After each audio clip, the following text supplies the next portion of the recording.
Right, so this one is going to be a little bit more specific. If you don't need to load data from an FTP location to an ERP Cloud service, which is understandable, this one isn't for you. So maybe move along. And I'm also, again, not going to go into too much detail on how to do this. But I'm just going to sort of explain to you what you can do and what this sort of process looks like. You can set up an integration, yeah, to send data from a secure FTP server through an integration, and then it gets uploaded to the ERP Cloud, right? ERP stands for Enterprise Resource Planning, and is essentially defined by the ability to deliver an integrated suite of business applications.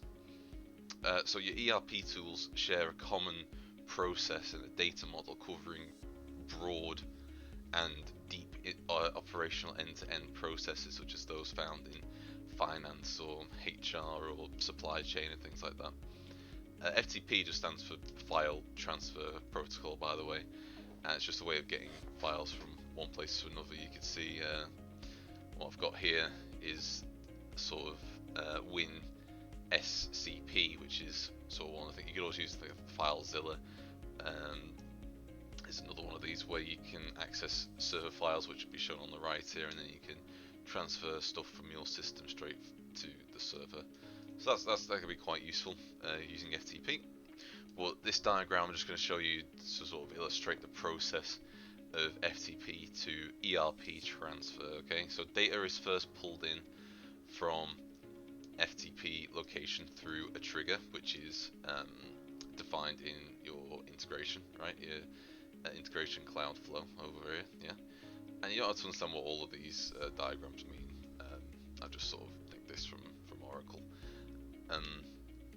But we've talked about triggers earlier, so the idea is that the integration cloud pulls in the files, and they can even unzip. The integration can unzip or decrypt files if needed to, and it can also cycle through the loops to cycle through for loops, sorry, to get out any specific data or a form that's nested inside the FTP transfer. So you could take an entire zip file and then select a single file, or select multiple files of the same type out of there.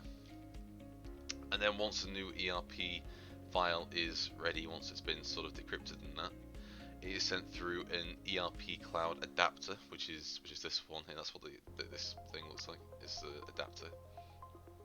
It's got, you know, a little plug socket on it. I think it's quite cute. This down here is just showing the idea of the files in. So this is being unzipped. Yeah, this is the little Vice thing, the WinZip logo. This is the schedule bit. So this is the integration being scheduled to retrieve the files, you know, every week or whatever. Download the files, unzip them, goes to the integration, which is taking all of the files out one by one, looking at each record, processing them, and then finding the actual file that it needs, sending it back through the adapter, and then it uploads it to ERP Cloud. That's what the diagram is. So once the adapter has invoked the ERP input service, the data is loaded and the process is starting to the ERP endpoint, and thus the data has been transferred over. So that's sort of the basics of how that sort of integration would work. And if this is still a bit confusing, I don't blame you. I don't fully understand the process myself. Auto shutdown initiated.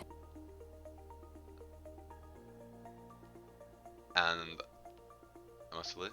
Yes, I'm still here. So if you want to learn more about that, Google exists, and I'll see you in the next one. Take care.